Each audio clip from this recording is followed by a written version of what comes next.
السلام علیکم ورحمۃ اللہ وبرکاتہ۔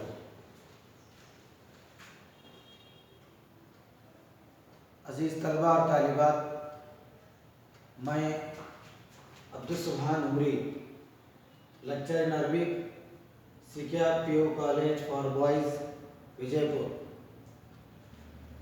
آج کی سیکنڈ پی یو سی کی عربی کی کلاس میں آپ تمام طلباء اور طالبات کا استقبال کرتا ہوں اور امید کرتا ہوں کہ آپ تمام لوگ خیر و عافیت سے ہوں گے۔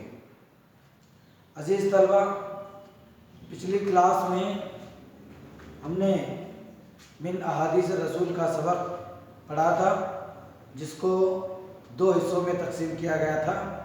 انشاءاللہ آج اس کا بقیہ تیسرا حصہ آج آپ کے سامنے آئے گا۔ تو آج آپ لوگوں کے سامنے 7ویں حدیث پڑھی جائے گی۔ اس سے پہلے کے درس میں پہلے پارٹ میں 3 حدیثیں پڑھایا گیا تھا، اور پھر اس کے بعد سیکنڈ پارٹ میں 3 حدیثیں ہم نے پڑھی تھی۔ انشاءاللہ آج آپ کے سامنے اس کا بقیہ تیسرا پارٹ جو لیسن نمبر 3 ہے حدیث کا، انشاءاللہ آج وہ مکمل ہو جائے گا۔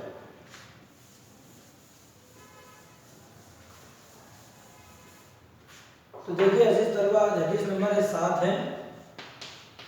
جس طریقے سے آپ اسکرین پر دیکھ سکتے ہیں، اس حدیث کے راوی ہیں حضرت ابو ہریرہ رضی اللہ عنہ۔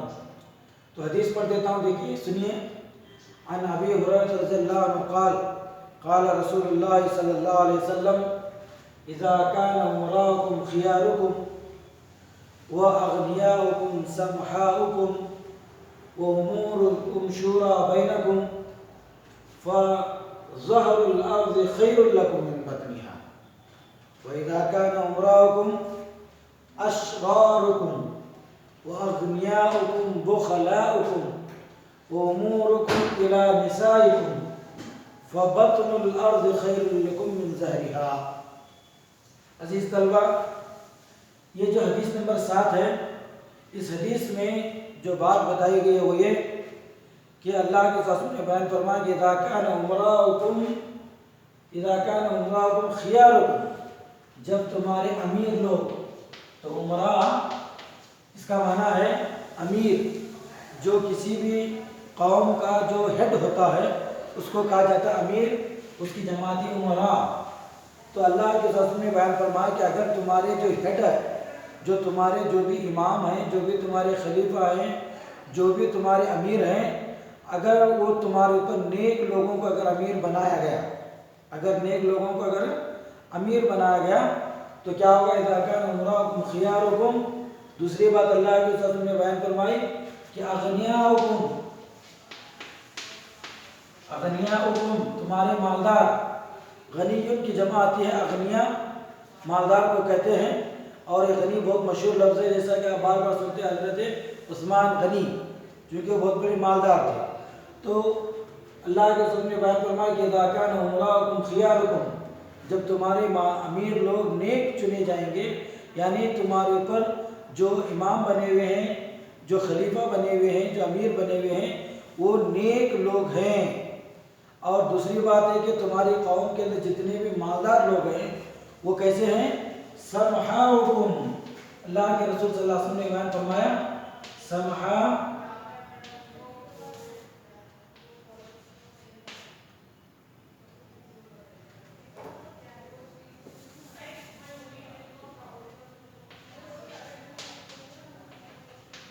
امراء کے تعلق سے بتایا گیا کہ خیارکم، اگر تمہارے امیر لوگ اگر اچھے لوگ ہیں، خیر کی جمع خیار، اگر تمہارے امیر لوگ اگر نیک ہیں، تمہارے مالدار لوگ اگر دلدار ہیں، سمحا کا معنی آتا ہے دلدار، اس کو انگلش میں کہتے ہیں جنراسٹی، یعنی اللہ کے راستے میں خود دینے والا، غریبوں پر خرچ کرنے والے کو کہتے ہیں سمحا۔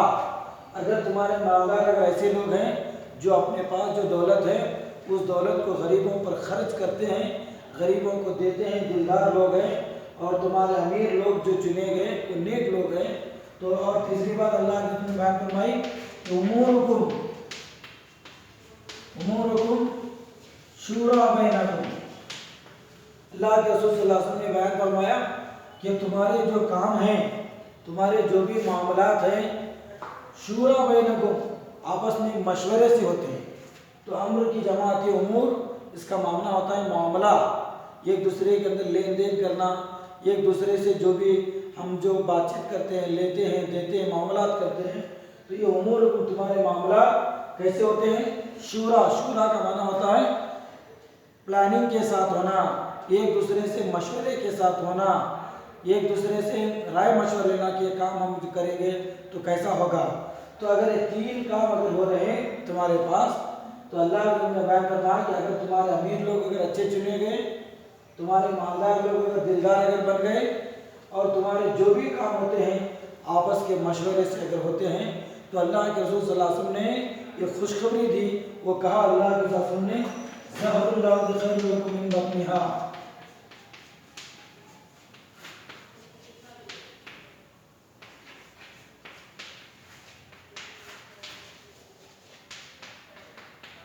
ٹھیک ہے، اللہ کے ساتھ میں بیان فرمایا، دیکھتے آپ اسکرین پر دیکھ سکتے ہیں، ظہر الارض، زمین کی پیٹھ، ظہر کا معنی ہوتا ہے پیٹھ، بیک کو کہتے ہیں، ارض کا معنی زمین، ظہر الارض زمین کی پیٹھ، خیر لکم تمہارے لیے بہتر ہے، من بطنہا اس کے پیٹ سے، تو بطن کا معنی ہوتا ہے پیٹ، ظہر کا معنی ہوتا ہے پیٹھ، تو ظہر اور بطن، ظہر کا معنی پیٹھ اور بطن کا معنی پیٹ۔ تو اللہ کے رسول صلی اللہ علیہ وسلم نے بیان فرمایا، یہ جملہ بحوالہ متن ایگزام میں پوچھا جا سکتا ہے، اس جملے کی نشاندہی کیجیے، ظہر الارض خیر لکم من بطنہا، اگر یہ تین کام تمہارے پاس ہو رہے ہیں، یعنی تمہارے امیر لوگ اگر اچھے چنے گئے، اور تمہارے مالدار اگر دلدار اگر بن گئے، اللہ کے راستے میں دینے والے بن گئے، غریبوں کی مدد کرنے والے بن گئے، اور تم جو بھی کام کرتے ہو شورا بینکم، آپس کے مشورے سے اگر تم کرنے لگے، تو زمین کی پیٹھ اس کے پیٹ سے بہتر ہے۔ یہ اللہ کے رسول صلی اللہ علیہ وسلم کی زبان کی سب سے ایک اتنا بلاغت ہے زبان کے اندر، اس زبان کے اندر اتنی فصاحت ہے۔ دیکھیے اللہ کے رسول صلی اللہ علیہ وسلم اس جملے کے اندر یہ کہنا چاہتے ہیں کہ تمہارا زندہ رہنا بہتر ہے مرنے سے۔ انسان زمین کی پیٹھ پر کب رہتا ہے؟ جب زندہ ہو۔ انسان زمین کے پیٹ میں کب چلا جاتا ہے؟ جب مر گیا۔ تو یہ اللہ کے رسول یہ بولنا چاہ رہے ہیں کہ اگر تمہارے درمیان اگر تین اچھے کام اگر ہونے لگے، تو زمین کی پیٹھ اس کے پیٹ سے بہتر ہے، یعنی تم زمین کی پیٹھ پر زندہ رہ کر چلنا تمہارا بہت اچھا ہے، وہ تمہارے مر جانے سے یہ بہتر ہے، یعنی تم جو زندہ ہو وہ زندگی تمہارے لیے سود مند ہے، فائدہ مند ہے، اور یہ اللہ کے نظر میں اور اللہ کے رسول صلی اللہ علیہ وسلم کی نظر میں یہ تمہاری زندگی بہت ہی قابل تعریف ہے، یہ اللہ کے رسول بولنا چاہتے ہیں۔ تو یہ اللہ کے رسول کے اگر اس جملے کو ایسا کہتے ہیں کہ اگر تمہارے تین کام اگر ہونے لگے تو تمہارا زندہ رہنا بہتر ہے مرنے سے، تو اس جملے کے اندر وہ بات نہیں آتی تھی، وہ تاثیر نہیں پیدا ہوتی تھی جو اس جملے کے اندر پیدا ہو رہی ہے۔ زمین کی پیٹھ اس کے پیٹ سے بہتر ہے، جب اس طریقے کا ترکیب جو لوگوں کے سامنے سنائی جاتی ہے، اس طریقے کی تشبیہ جب لوگوں کے سامنے سنائی جاتی ہے، اس طریقے کی مثال جب لوگوں کے سامنے سنائی جاتی ہے، تو سامعین چونک جاتے ہیں کہ جملے کا کیا مطلب ہوگا۔ تو اللہ کے رسول صلی اللہ علیہ وسلم سامعین کی توجہ اپنی طرف مبذول کرانے کے لیے، آڈینس کو اپنی طرف کھینچ کر لینے کے لیے، اللہ کے رسول صلی اللہ علیہ وسلم کہیں پر اللہ کے ساتھ مثالوں کے ذریعے سمجھاتے تھے، کہیں پر اللہ کے رسول صلی اللہ علیہ وسلم ایک ایسی تشبیہ لوگوں کے سامنے پیش کرتے تھے، ایک ایسی لوگوں کے سامنے تصویر پیش کرتے تھے جس کو لوگوں کے ذہن میں پیدا وہ جب تصویر لوگوں کے ذہن میں آتی تھی تو لوگ اس تصویر کے اندر ڈوب جاتے تھے، اس پر سوچنے پر مجبور ہو جاتے تھے اس کا مطلب کیا ہے۔ اگر اس طریقے کی تصویر اور اس طریقے کی تشبیہ، اس طریقے کی اگر ہم تمثیل اگر نہیں پیش کریں گے تو پھر آڈینس سو جائے گا۔ یہ اللہ کے رسول صلی اللہ علیہ وسلم بہترین معلم تھے، تو اللہ کے رسول صلی اللہ علیہ وسلم کا پڑھانے کا جو طریقہ تھا کہ سامعین کی توجہ اپنی طرف کھینچنے کے لیے اللہ کے رسول صلی اللہ علیہ وسلم وقتاً فوقتاً اس طریقے کی تشبیہات، اس طریقے کی مثالیں، اس طریقے کی تصویر لوگوں کے سامنے اللہ کے رسول پیش کرتے تھے۔ اور اس کا آگے دیکھیے اللہ کے رسول صلی اللہ علیہ وسلم نے بیان فرمایا یہی تین کام، یہ تین کام کو باقی رکھیے۔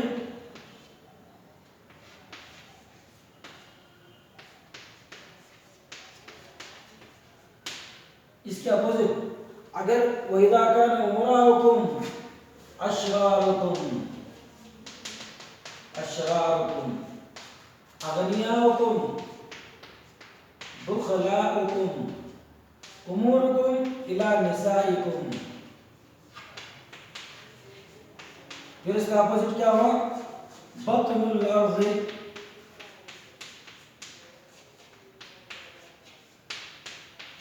خیر لکم من ظہرها. دیکھیے اب یہاں پر پہلے جو ہم نے باتیں پڑھی تھی اس کا اپوزٹ، اس کی ضد دیکھیے.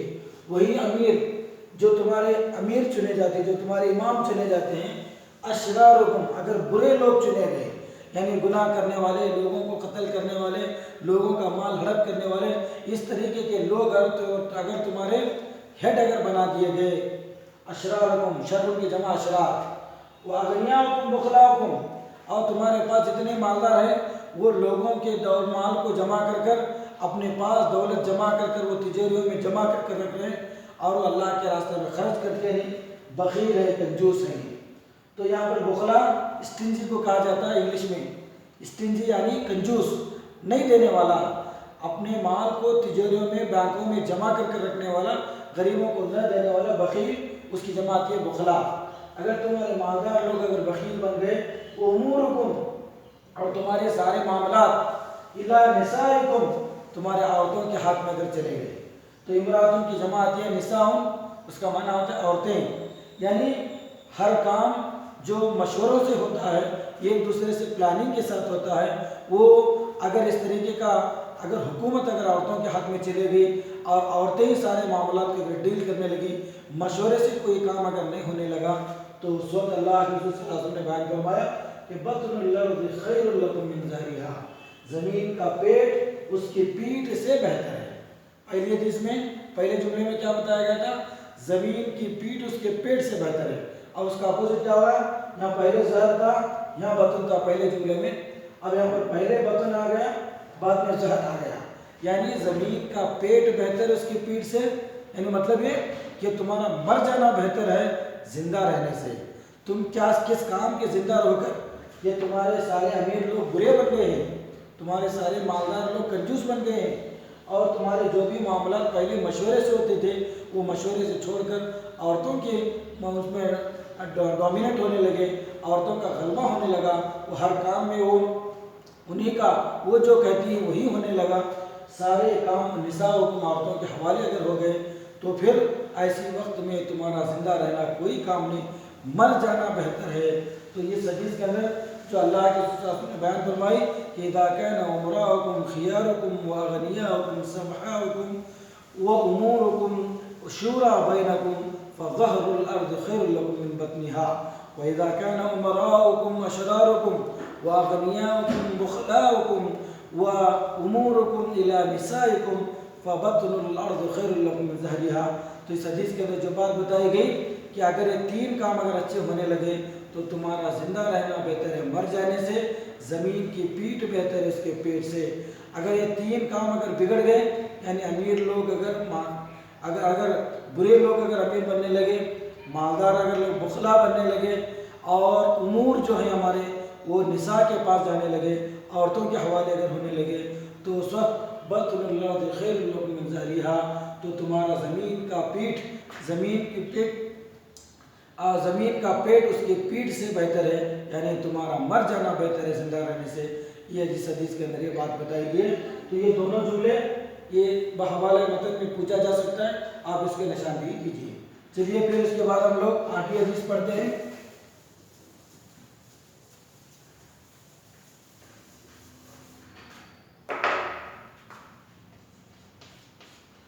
حدیث نمبر 8 میں اس حدیث کے راوی حضرت انس رضی اللہ عنہ. پہلے حدیث پڑھتا ہوں، دیکھیے اسکرین پر دیکھیے. عن انس رضی اللہ عنہ قال قال رسول اللہ صلی اللہ علیہ وسلم يتبع الميت ثلاثة أهله وماله وعمله فيرجع اثنان ويبقى واحد. يرجع أهله وماله ويبقى عمله. یہ حضرت انس رضی اللہ تعالیٰ عنہ کی حدیث ہے۔ اس حدیث کے راوی حضرت انس رضی اللہ عنہ اللہ کے رسول صلی اللہ علیہ وسلم نے بیان فرمایا۔ تو اس حدیث کا جو پہلا جملہ ہے وہ ایگزام میں بحوالہ متن پوچھا جا سکتا ہے۔ وہ جملہ دیکھیے، یتبع المیت،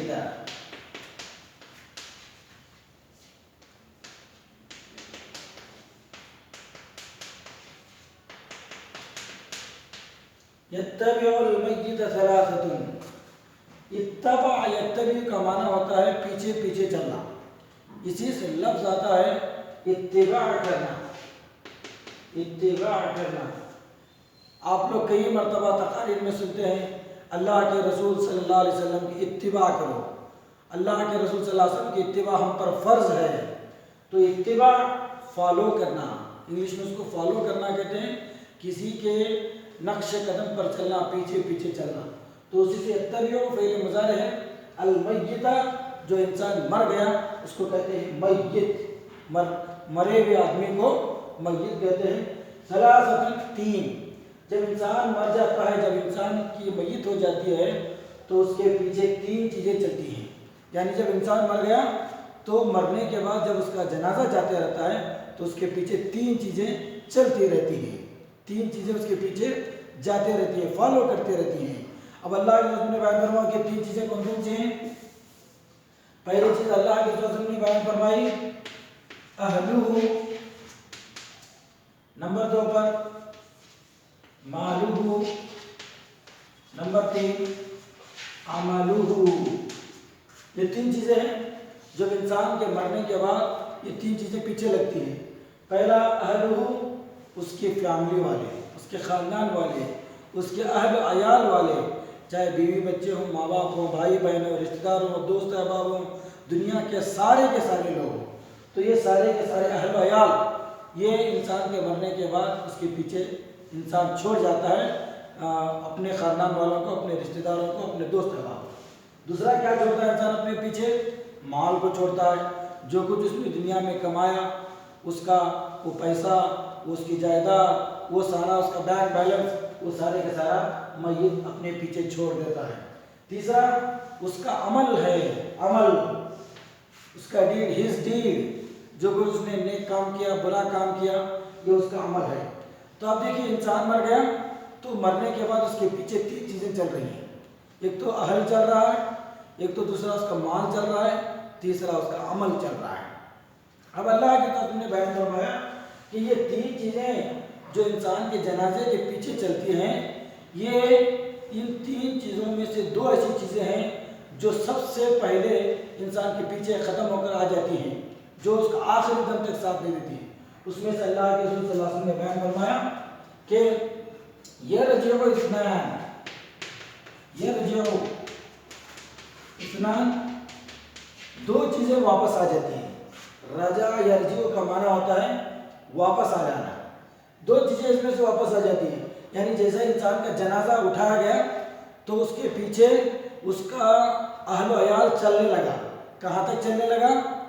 جہاں تک وہ قبرستان تک تھا، تو قبرستان تک اس کے اہل و عیال پہنچے، اور جیسا ہی اس میت کو قبر کے اندر اتارا گیا تو اس کے خاندان والے واپس آ گئے۔ یرجع اثنان، دو چیزیں واپس آ گئی، پہلی چیز اہل و عیال قبرستان تک واپس آ گئے، دوسرا اس کا مال یہ قبرستان تک بھی نہیں جاتا، جیسے ہی جنازہ اٹھایا گیا اس کا مال وہیں پر بچ گیا۔ تو جو انسان پیچھے چیز جو چھوڑا تھا وہ ایک قدم بھی یہ چیز نہیں چل سکی اس کی، جیسا انسان مر گیا وہ دوسروں کی ہو گئی۔ تو اسی طریقے سے یہ اہل اور مال یہ دونوں کے دونوں انسان کے پیچھے جو آ رہے تھے وہ صرف ایک تھوڑی دیر کے لیے آ کر رک گئے اور پھر وہ یرجع واپس آ گئے۔ مگر اللہ کے رسول نے بیان فرمایا کہ یبقى واحد، یبقى واحد، ایک چیز باقی رہ جاتی ہے۔ بقا یبقی کا معنی ہوتا ہے باقی رہنا، ایک چیز باقی رہے گی، وہ تیسری چیز ہے عمل۔ یہ عمل ایک ایسی چیز ہے جو انسان کے مرنے کے بعد جو کبھی ہمارے ساتھ چھوڑ کر پیچھے نہیں آ جاتی، بلکہ ہمارے ساتھ قبر میں بھی آتی ہے، ہمارے ساتھ عالم برزخ میں بھی آتی ہے، ہمارے ساتھ قیامت کے دن میں بھی آتی ہے۔ تو جو ہمیشہ ہمیشہ کے لیے ہمارے ساتھ میں آنے والی ہے وہ ایک ہی چیز باقی رہتی ہے، عمل ہی۔ تو حضرت انس رضی اللہ عنہ کی حدیث میں بیان کیا گیا عن انس قال قال رسول اللہ صلی اللہ علیہ وسلم یتبع المیت ثلاثۃ، میت کے پیچھے تین چیزیں چلتی ہیں، اہلہ ومالہ وعملہ، یرجع اثنان ویبقى واحد۔ اس کی تشریح اللہ کے رسول نے بیان فرمائی کہ یرجع اہلہ ومالہ ویبقى عملہ، یہ اللہ کے رسول نے بیان فرمایا۔ اس حدیث کو ذہن میں رکھیے، اس حدیث کے اندر بتانے کا جو مقصد ہے کہ ہمیں ہمارے عمل کی فکر کرنی چاہیے، ہمیں ہمارے اس عمل کی فکر کرنی چاہیے جو ہمارے ساتھ قبر میں آنے والا ہے، جو ہمیں قبر کے عذاب سے نجات دینے والا ہے، جہنم کے عذاب سے نجات دینے والا ہے، وہ عمل ہے عمل صالح، نیک کام۔ تو یہ نیک کام جو ہے ہمارے ساتھ میں آنے والا ہے، یہ خاندان والے، یہ فیملی والے، اہل عیال والے، اور پھر اس کے بعد اس کا مال، یہ دونوں کے دونوں ہمیشہ ہمیشہ کہتے نہ ہمارا ساتھ دیتے ہیں نہ ہمارے ساتھ نہ آتے ہیں۔ تو یہ دو چیزوں کے پیچھے ہماری آخرت کو نہیں برباد کرنا ہے، اپنی زندگی کو نہیں برباد کرنا ہے۔ اس کا یہ مطلب نہیں کہ اپنے خاندان والوں کو اور اپنے مال کو بالکل مت کماؤ، یہ نہیں، یعنی اہل و عیال کا جو حق ہے ان کا حق دیتے رہو، دنیا سے جو مال کمانا ہے وہ مال کماؤ، مگر ترجیح ان دونوں چیزوں کو اس پر مت دو۔ جب عمل کی اور اہل و عیال کی آئے گی تو ہمیں اپنے عمل کو سب سے پہلے ترجیح دینا چاہیے، پھر اس کے بعد اپنے خاندان والوں کو، کیونکہ میرا عمل یہ مجھے نار جہنم سے بچانے والا ہے، تو مجھے سب سے پہلے اس کی فکر کرنی چاہیے۔ اور اگر مجھے نیک عمل کرنے کے وقت میں اگر میرے اہل و عیال والے اگر ریکارڈ بنتے ہیں، میرا مال اگر میرے درمیان اگر ریکارڈ بنتا ہے، تو اس ریکارڈ کو ختم کر دو اور اپنے عمل کی فکر کرو۔ یہ حدیث کے اندر بتانے کا مقصد ہے۔ امید کرتا ہوں کہ حدیث آپ کو سمجھ میں آئی ہوگی۔ چلیے اس لیسن نمبر 3 کی آخری حدیث انشاءاللہ آپ کے سامنے پڑھی جائے گی۔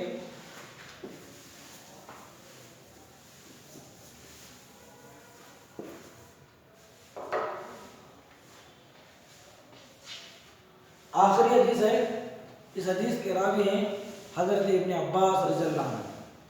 حدیث پڑھ دیتا ہوں، دیکھیے۔ عن ابن عباس قال قال رسول اللہ صلی اللہ علیہ وسلم ذاق طعم الایمان من رضی باللہ ربا وبالاسلام دینا وبمحمد رسولا صلی اللہ علیہ وسلم۔ آپ لوگ جانتے ہیں کہ اس سے پہلے ایک اور حدیث ہے، انشاءاللہ میں اس کو بعد میں پڑھاتا ہوں، وہ ابن مسعود کی حدیث ہے، انشاءاللہ وہ بعد میں پڑھاؤں گا، پہلے اس حدیث کو ہم لوگ پڑھتے ہیں۔ تو حدیث نمبر یہ 10 ہے۔ عن ابن عباس قال قال رسول اللہ صلی اللہ علیہ وسلم ذاق طعم الایمان، ذاق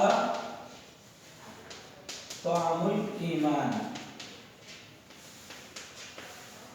ذاق یہ فعل ماضی ہے، یہ لفظ نکلا اگر آپ آسان سے یاد رکھنے کے لیے ذوق و شوق، ذوق و شوق آپ نے سنا ہے، کئی مرتبہ آپ دہراتے ہیں کہ ذوق و شوق، یعنی ذوق کا معنی ہوتا ہے لذت، ٹیسٹ، کسی چیز کا چکھنا۔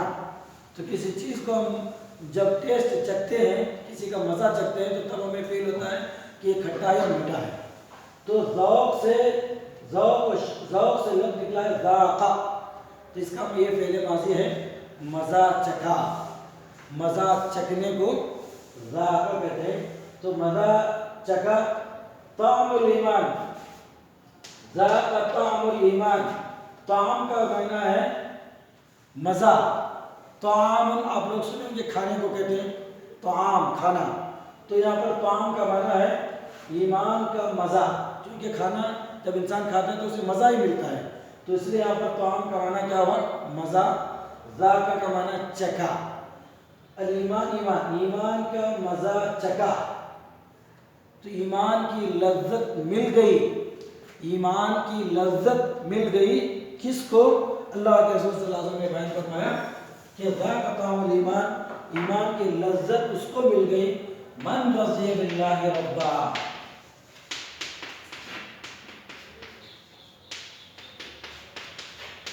من رضی باللہ ربا وبالاسلام دینا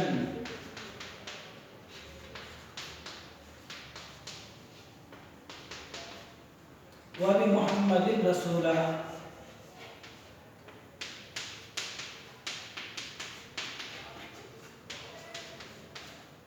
وہی محمد رسول۔ ایمان کی لذت کس کو محسوس ہوتی ہے؟ ایمان ایک ایسی چیز ہے جب انسان اس کو حاصل کر لیتا ہے، ایمان کے راستے پر چلتا ہے، تو اس کو جو سکون محسوس ہوتا ہے، اس کے اندر جو لذت انسان کو محسوس ہوتی ہے، دنیا کی کسی چیز کے اندر نہیں محسوس ہوتی ہے۔ جب انسان اس کے اندر ڈوب جاتا ہے تو پھر ساری دنیا اس کے قدم میں لا کر رکھ دیجیے، وہ اس چیز کی طرف دیکھتا نہیں، کیونکہ ایمان کی لذت اب اس کو مل گئی۔ ایمان کی لذت کس کو ملتی ہے؟ اللہ کے ساتھ بیان کروایا، من رضی باللہ ربا، جو راضی ہو گئے اللہ تعالیٰ سے رب ہونے پر۔ رضیہ فعل ماضی ہے، رضا سے لفظ ہے، رضیہ کا معنی راضی ہونا۔ آپ لوگ بار بار سنتے ہیں صحابہ کے ساتھ لفظ اس کو جوڑا جاتا ہے رضی اللہ عنہ، اللہ تعالیٰ صحابہ سے کیا ہو گیا؟ راضی ہو گیا۔ تو رضیہ فعل ماضی، جو اللہ تعالیٰ سے راضی ہو گیا، ربن، رب کے اعتبار سے، یعنی جو مان لیا کہ اللہ ہی ہمارا رب ہے، اللہ کے رب ہونے پر کیا ہو گیا؟ راضی ہو گیا۔ وبالاسلام دینا، اور اسلام ہی میرا دین ہے، اس بات سے وہ راضی ہو گیا۔ وبالاسلامی، اور اسلام کو مان لیا، دینا، دین کے اعتبار سے کہ اسلام ہی میرا دین ہے، اسلام کو چھوڑ کر جو بھی دین ہے وہ سب جھوٹے دین ہیں، اس بات سے جو راضی ہو گیا، وہ بھی محمد رسولہ، اور محمد صلی اللہ علیہ وسلم کو رسول کے حساب سے راضی ہو گیا۔ تو یہ تین باتوں کی جو گواہی دیتا ہے کہ اللہ ہی میرا رب ہے، اسلام ہی میرا دین ہے، اور محمد صلی اللہ علیہ وسلم ہی میرے رسول ہے، محمد صلی اللہ علیہ وسلم کے سوا کوئی میرے رسول نہیں ہو سکتے، وہی میرے آخری رسول ہیں، اس بات کی جو گواہی دیتا ہے اس کو ایمان کی لذت ملتی ہے۔ جو یہ تین چیزوں کی گواہی نہیں دیتا، ان تین چیزوں کو اپنے دل سے نہیں مانتا، اس کو ایمان کی لذت نہیں مل سکتی۔ اور دیکھیے جب ہم لوگ قبر میں جاتے ہیں تو یہی تین سوال پوچھے جاتے ہیں، من ربک، تمہارا رب کون ہے؟ وما دینک، تیرا دین کیا ہے؟ دینی الاسلام۔ اگر دنیا میں کوئی آدمی اسلام ہی پر چلتا تھا، اللہ ہی کو رب مانتا تھا، محمد صلی اللہ علیہ وسلم کو ہی رسول مانتا تھا، ان کے بتائے ہوئے طریقے پر چلتا تھا، تو یہ تینوں سوالات جو قبر میں پوچھے جانے والے ہیں، من ربک، ما دینک، ومن نبیک، یہ تینوں سوالات کا جواب بہت ہی آسانی سے دے دے گا۔ اور جو آدمی جس کو ایمان کی لذت نہیں ملی اور اللہ کو رب نہیں مانا، بلکہ وہ دوسرے کو رب مان کر دوسرے کی پوجا کرتا تھا، اسلام کو دین نہیں مانتا تھا بلکہ وہ کسی دوسرے دھرم کو دین مانتا تھا، اور اپنے نبی کو چھوڑ کر کسی دوسرے انسان کو اپنا آئیڈیل یا اپنا نمونہ سمجھتا تھا، ایسے آدمی کو نہ ایمان کی لذت ملتی ہے، نہ وہ قبر کے اندر تینوں سوالات کا جواب دے سکتا ہے۔ ایک اور مرتبہ سنیے، علی بن عباس قال قال رسول اللہ صلی اللہ علیہ وسلم ذاق طعم الایمان من رضی باللہ ربا وبالاسلام دینا وبمحمد رسول صلی اللہ علیہ وسلم۔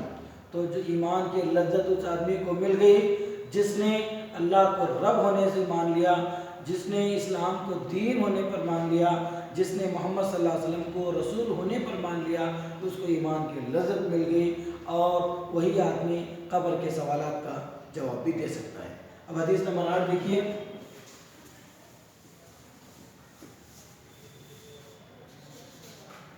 حدیث نمبر 9 جو ہم نے چھوڑے تھے پیچھے، وہ ابن مسعود کی حدیث ہے۔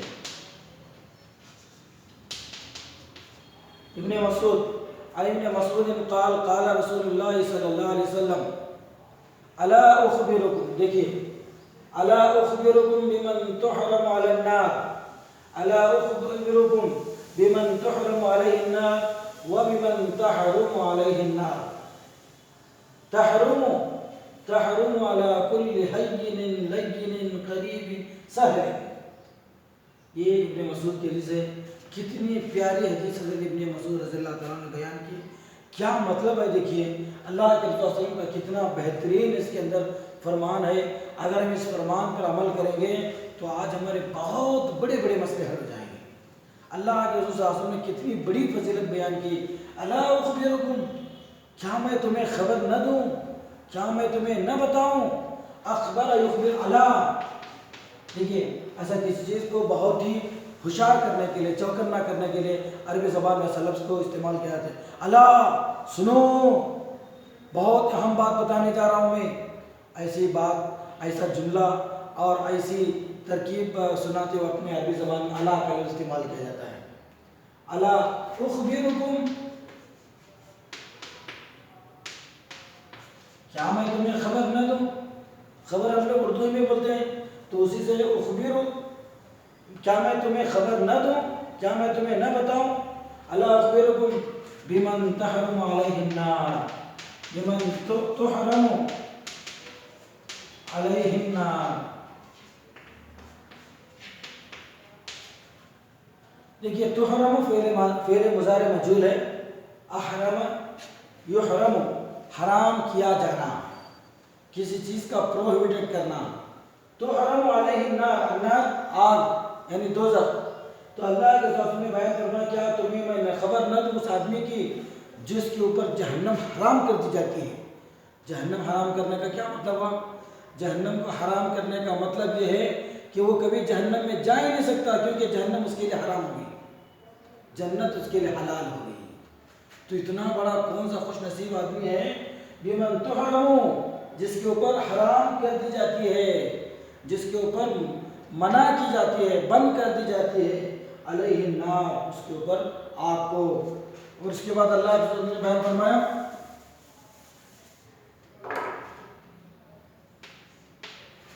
اللہ کے رسول صلی اللہ علیہ وسلم نے بیان فرمایا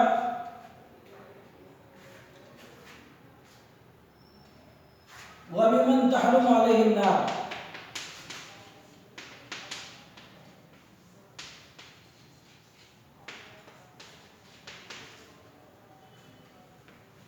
ایسا کون سا آدمی ہے؟ پہلا بتایا گیا کہ وہ آدمی جہنم کے اوپر حرام کر دیا جا رہا تھا، یعنی وہ آدمی جہنم کے قابل ہی نہیں تھا. اب اس جملے کے اندر بتایا جا رہا ہے تحرم، یہ فعل مضارع معروف ہے. فعل مضارع معروف پہلے جملے میں تحرم کہا گیا تھا، یعنی وہ آدمی حرام کیا جا رہا تھا جہنم کے اوپر. اب یہاں پر کیا ہو رہا ہے؟ تحرم حرام ہوتی ہے علیہ اس پر النار آگ. تو تحرم یہاں پر معروف فعل مضارع معروف ہے، پہلے میں تحرم فعل مضارع مجهول تھا. مطلب کیا ہوا؟ پہلے جملے میں بتایا گیا کہ پہلا وہ آدمی خوش نصیب آدمی تھا جو وہ آدمی جہنم کے اوپر حرام کر دیا گیا تھا، یعنی وہ آدمی جہنم کے قابل ہی نہیں تھا. اب یہاں پر اس جملے کے اندر بتایا گیا کہ جہنم اس کے قابل ہی نہیں ہے. تو پہلے جملے میں وہ آدمی جہنم کے قابل نہیں تھا، اب یہ خوش نصیب آدمی جو جہنم کی آگ اس کے اوپر قابل نہیں ہے، تو حرام ہوتی ہے اس پر آگ. تو اللہ نے بیان فرمایا